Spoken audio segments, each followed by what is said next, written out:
ਤੇ ਅਗਲੀ ਗੱਲ ਕਰੀਏ ਕੇਂਦਰ ਸਰਕਾਰ ਦੀ, ਇਹ ਤਾਂ ਕੇਂਦਰ ਸਰਕਾਰ ਦੇ ਕਦਮ ਦੀ ਗੱਲ ਕੀਤੀ ਹੈ, ਪਰ ਪੰਜਾਬ ਦੇ ਸਿਰ ਠੁੰਗਾ ਮਾਰਨ ਤੋਂ ਹਟਦਾ ਕਿਉਂ ਨਹੀਂ ਜੀ ਕੇਂਦਰ? ਪ੍ਰਵੀਨ ਜੀ, ਇਹ ਕਮਾਲ ਹੈ ਕਿ ਇੱਕ ਪਾਸੇ ਤਾਂ ਪੰਜਾਬ 'ਚ ਰਾਜ ਭਾਗ ਮਾਨਣ ਦੀ ਇੱਛਾ ਹੈ ਭਾਜਪਾ ਦੀ, ਸਹੀ ਹੈ। ਦੂਏ ਪਾਸੇ ਉਹ ਇਸ ਤਰੀਕਾਕਾਰ ਨਾਲ ਚੱਲ ਰਿਹਾ ਕਿ ਜਿਵੇਂ ਪੰਜਾਬ ਹੀ ਉਹਨੂੰ ਸਭ ਤੋਂ ਵੱਧ ਰੜਕਦਾ ਤੇ ਉਹ ਪੰਜਾਬ ਨੂੰ ਮਟਾਉਣਾ ਚਾਹੁੰਦਾ ਹੋਵੇ, ਪੰਜਾਬ ਨੂੰ ਲੜਾਉਣਾ ਚਾਹੁੰਦਾ ਹੋਵੇ, ਆਪਸ ਵਿੱਚ ਟਕਰਾਉਣਾ ਚਾਹੁੰਦਾ ਹੋਵੇ।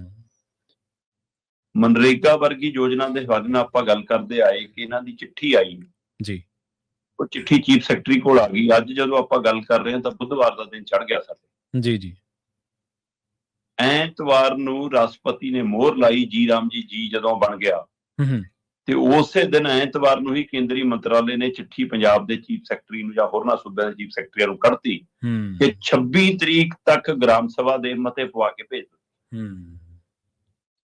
ਹੁਣ ਸਵਾਲ ਇਹ ਹੈ ਕਿ ਉਹ ਐਤਵਾਰ ਦੀ ਚਿੱਠੀ ਸਾਡੀ ਸਰਕਾਰ ਕੋਲ ਆਈ ਹੈ, ਸੋਮਵਾਰ ਦਾ ਕੰਮ ਵਾਲਾ ਦਿਨ ਲੰਘ ਗਿਆ, ਮੰਗਲਵਾਰ ਦਾ ਕੰਮ ਵਾਲਾ ਦਿਨ ਲੰਘ ਗਿਆ, 2 ਦਿਨਾਂ ਦੇ ਵਿੱਚ ਇਹਨਾਂ ਦੇ ਇੱਕ ਵੀ ਮੂੰਹ ਨਾ ਖੁੱਲੇ।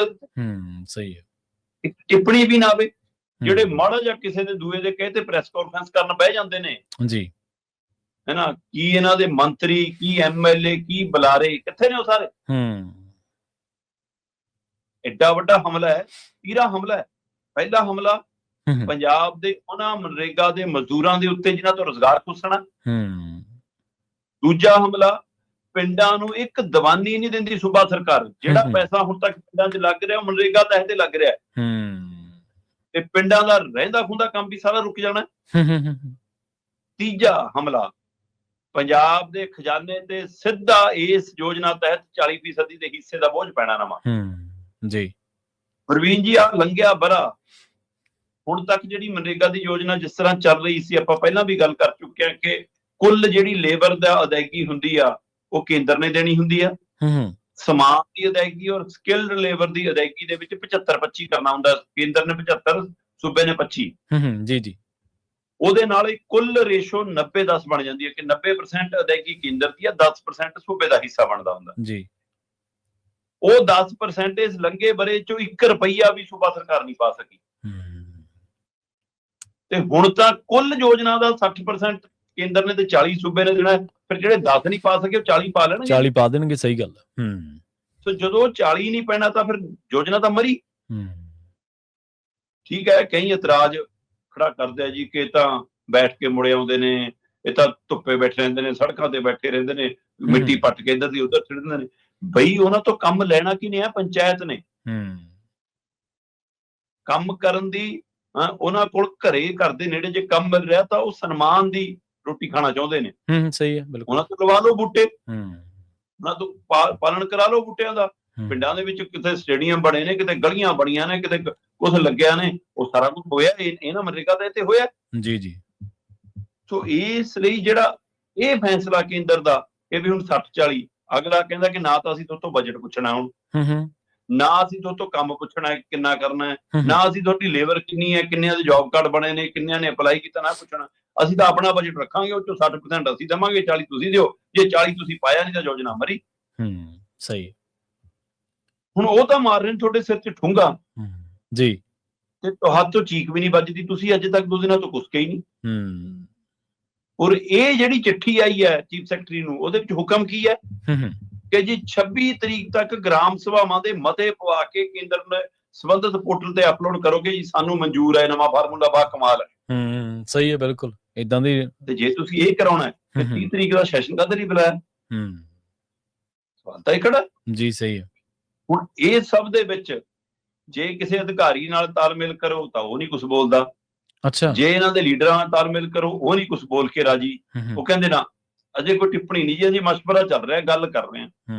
ਭਰਾਵਾ ਵਿੱਤੀ ਸੋਧ ਬਿੱਲ ਭੇਜਿਆ ਨੂੰ ਵੀ ਉਹਨਾਂ ਨੂੰ ਮਹੀਨੇ ਹੋ ਗਏ, ਤੁਸੀਂ ਉਹਦਾ ਜਵਾਬ ਨਹੀਂ ਦਿੱਤਾ। ਉਹ ਵੀ ਪੰਜਾਬ ਦੇ ਉੱਤੇ ਭਾਰ ਪੈਣ ਵਾਲਾ। ਸਹੀ, ਬਿਲਕੁਲ। ਤੁਸੀਂ ਤਾਂ ਪਾਣੀਆਂ ਦੇ ਰਾਖੇ ਬਣਦੇ ਸੀ, ਅਗਲਿਆਂ ਨੇ ਡੈਮ ਵੀ ਕੰਟਰੋਲ ਕਰ ਲਏ ਤੇ ਡੈਮਾਂ ਦੀ ਸੁਰੱਖਿਆ ਵੀ ਕੰਟਰੋਲ ਕਰ ਲਈ। ਅਗਲਿਆਂ ਨੇ 50 ਕਿਲੋਮੀਟਰ ਦਾ ਦਾਇਰੇ ਦੇ ਹਵਾ ਦੇ ਨਾਲ ਅੱਧਾ ਪੰਜਾਬ ਕੰਟਰੋਲ ਕਰ ਲਿਆ। GST ਉੱਥੇ ਨੂੰ ਲੈ ਕੇ ਮੰਡੀ ਖਤਮ ਕਰ ਰਹੇ ਨੇ, ਤੇ ਬੀਜ ਦਾ ਕੰਟਰੋਲ ਸਿੱਧਾ ਆਪਣੇ ਕੋਲ ਲਿਜਾ ਰਹੇ ਨੇ, ਮਾਲ ਰਿਕਾਰਡ, ਜ਼ਮੀਨ ਦਾ ਰਿਕਾਰਡ ਸਿੱਧਾ ਆਪਣੇ ਕੋਲ ਲਿਜਾ ਰਹੇ। ਤੁਸੀਂ ਬੋਲਦੇ ਕਿੱਥੇ ਹੋ? ਸਹੀ ਹੈ, ਬਿਲਕੁਲ। ਉਹ ਤਾਂ ਹਰ ਰੋਜ਼ ਪੰਜਾਬ ਦੇ ਸਿਰ ਠੁੰਗਾ ਮਾਰਦੇ ਨੇ ਜੀ। ਪ੍ਰਵੀਨ ਜੀ, ਆਪਣੇ ਸਰੋਤਿਆਂ ਨੂੰ ਚੰਗੀ ਤਰ੍ਹਾਂ ਯਾਦ ਹੋਣਾ ਕਿ ਪੰਜਾਬ ਸਰਕਾਰ ਨੇ, ਮੁੱਖ ਮੰਤਰੀ ਭਗਵੰਤ ਮਾਨ ਦੇ ਤੰਤਰ ਜੰਤਰ ਨੇ ਬੜੀਆਂ ਚੀਕਾਂ ਮਾਰੀਆਂ ਕਿ ਜੀ ਆ ਬੀਜੇਪੀ ਪਿੰਡਾਂ 'ਚ ਕੈਂਪ ਲਾਉਂਦੀ ਫਿਰਦੀ ਆ। ਹਾਂਜੀ ਹਾਂਜੀ, ਬਿਲਕੁਲ ਬਿਲਕੁਲ। ਕੇਂਦਰੀ ਯੋਜਨਾਵਾਂ ਦਾ ਹਵਾਲਾ ਦੇ ਕੇ ਜੀ ਪੰਜਾਬ ਦਾ ਡਾਟਾ ਇਕੱਠਾ ਕਰਦੀ ਆ ਜੀ, ਅਸੀਂ ਨਹੀਂ ਕਰਨ ਦਿਆਂਗੇ। ਫੜੋ ਫੜੀ ਕੀਤੀ ਸੀ ਇਹਨਾਂ ਦੇ ਲੀਡਰਾਂ ਤੱਕ ਦੀ, ਭਾਜਪਾਈਆਂ ਦੇ। ਜੀ ਜੀ। ਤੇ ਉਹ ਤਾਂ ਹੜ ਆ ਗਏ, ਉਹ ਤੋਂ ਬਾਅਦ ਮਾਮਲਾ ਠੰਡਾ ਪੈ ਗਿਆ, ਗੱਲ ਹੋਰ ਪਾਸੇ ਨੂੰ ਚੱਲ ਗਈ। ਆਪਾਂ ਉਸੇ ਦਿਨ ਗੱਲ ਕੀਤੀ ਸੀ ਕਿ ਕੀ ਇਹ ਬੀਜੇਪੀ ਦਾ ਰਾਹ ਰੋਕਣ ਦੀ ਕਵਾਇਦ ਹੈ ਕਿ ਰਾਹ ਮੋਕਲਾ ਕਰਨ ਦੀ ਕਵਾਇਦ ਹੈ, ਕਿ ਉਹਨਾਂ ਨੂੰ ਤੁਸੀਂ ਉਹ ਪ੍ਰਮੋਸ਼ਨ ਕਰ ਰਹੇ ਹੋ ਉਹਨਾਂ ਦੀ। ਸਹੀ ਹੈ। ਤੇ ਉਸ ਸਮੇਂ ਪੰਜਾਬ ਸਰਕਾਰ ਨੇ ਕੀ ਕਿਹਾ ਸੀ ਕਿ ਵੀ ਕੇਂਦਰੀ ਯੋਜਨਾਵਾਂ ਦਾ ਜੇ ਲੋਕਾਂ 'ਚ ਲੈ ਕੇ ਜਾਣਾ ਤਾਂ ਬੀਜੇਪੀ ਕਿਉਂ ਲੈ ਕੇ ਜਾਵੇ ਜੀ, ਸਰਕਾਰ ਦਾ ਕੰਮ ਹੈ ਜੀ, ਸਾਡੇ ਰਾਹੀਂ ਆਓ। ਅੱਜ ਪੰਜਾਬ ਦੇ ਵਿੱਚ ਕੈਂਪ ਚੱਲ ਰਹੇ ਨੇ ਜੀ, ਉਹ ਫਿਰ ਪਿੰਡਾਂ 'ਚ ਪਿੰਡ ਪਿੰਡ ਜਾ ਰਹੀ ਹੈ, ਪਰ ਹੁਣ ਬੀਜੇਪੀ ਦੀ ਲੀਡਰਸ਼ਿਪ ਨਹੀਂ ਜਾ ਰਹੀ, ਪੰਜਾਬ ਸਰਕਾਰ ਜਾ ਰਹੀ ਹੈ ਖੁਦ। ਸਹੀ ਹੈ। ਪੰਜਾਬ ਸਰਕਾਰ ਨੇ ਬਕਾਇਦਾ ਆਪਣੇ ਅਧਿਕਾਰੀ, ਅਫਸਰ, ਪਟਵਾਰੀ ਤੱਕ ਸਭ ਦੀਆਂ ਡਿਊਟੀਆਂ ਲਾਤੀਆਂ ਜੀ ਕਿ ਜੀ ਆ ਡਾਟਾ ਇਕੱਠਾ ਕਰਕੇ ਆਪਾਂ ਕੇਂਦਰ ਨੂੰ ਭੇਜਣਾ। ਅੱਛਾ, ਵਾਹ। ਕਿਹਦਾ ਕੰਮ ਕਰ ਰਹੇ ਹੋ? ਭਾਜਪਾ ਦਾ। ਤੁਸੀਂ ਹੋਮ ਕੌਣ ਫਿਰ? B team. ਜਿਹੜੇ ਕੇਜਰੀਵਾਲ ਜੀ ਕਹਿੰਦੇ ਨੇ ਮੇਰੇ ਪਾਪਾ ਜੀ ਸ਼ਾਖਾ ਲਾਉਂਦੇ ਰਹੇ ਨੇ, ਫਿਰ ਅਜੇ ਵੀ ਚੱਲੀ ਤਾਂ ਨਹੀਂ ਜਾਂਦੀ ਸ਼ਾਖਾ ਜੀ। ਸਹੀ ਹੈ।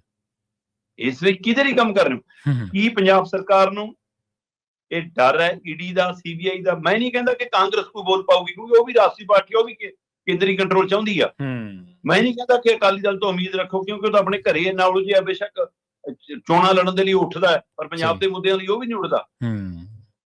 ਪਰ ਤੁਸੀਂ ਤਾਂ ਕਹਿ ਕੇ ਇਹੀ ਆਈ ਸੀ ਕਿ ਅਸੀਂ ਸੂਬਿਆਂ ਦੇ ਹੱਕ ਲਈ ਲੜਾਂਗੇ, ਅਸੀਂ ਪੰਜਾਬ ਦੇ ਲਈ ਲੜਾਂਗੇ, ਅਸੀਂ ਬਦਲਾਅ ਲਿਆਵਾਂਗੇ, ਅਸੀਂ ਇਹ ਰਾਜਨੀਤੀ ਦਾ ਢਾਂਚਾ ਬਦਲ ਦਾਂਗੇ। ਤੇ ਲੋਕਾਂ ਨੇ ਤੁਹਾਨੂੰ ਉਹਦੇ ਅਨੁਸਾਰ ਫਤਵਾ ਦਿੱਤਾ 92 ਦੇ 92 ਨੇ ਜੀ। ਬਿਲਕੁਲ। 92 ਚੋਂ ਇੱਕ ਦਾ ਵੀ ਮੂੰਹ ਨਾ ਖੁੱਲੇ। ਤੇ ਮੁੱਖ ਮੰਤਰੀ ਸਾਹਿਬ ਤੁਸੀਂ ਕਿਹਦੇ ਹੁਕਮਾਂ ਤੇ ਚੱਲਦੇ ਹੋ?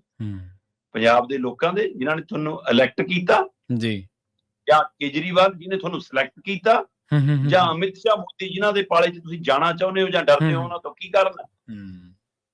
ਸੋ ਹਰ ਰੋਜ਼ ਠੁੰਗਾ ਵੱਜ ਰਹੀਆਂ ਪੰਜਾਬ ਦੇ ਸਿਰ ਤੇ, ਪਰ ਸਾਡੀ ਸਰਕਾਰ ਕੁਸਕ ਕੇ ਰਾਜੀ ਨਹੀਂ, ਇੱਕ ਦੂਜੇ ਤੇ ਮੂਹਰੇ ਹੋ ਕੇ ਸਿਰ ਕਰਦੀ ਹੈ ਕਿ ਮੇਰੇ ਵੀ ਮਾਰੋ, ਮੇਰੇ ਵੀ ਮਾਰੋ। ਇਹ ਹਾਲ ਕੀਤਾ ਇਹਨਾਂ ਨੇ ਪੰਜਾਬ। ਜੀ।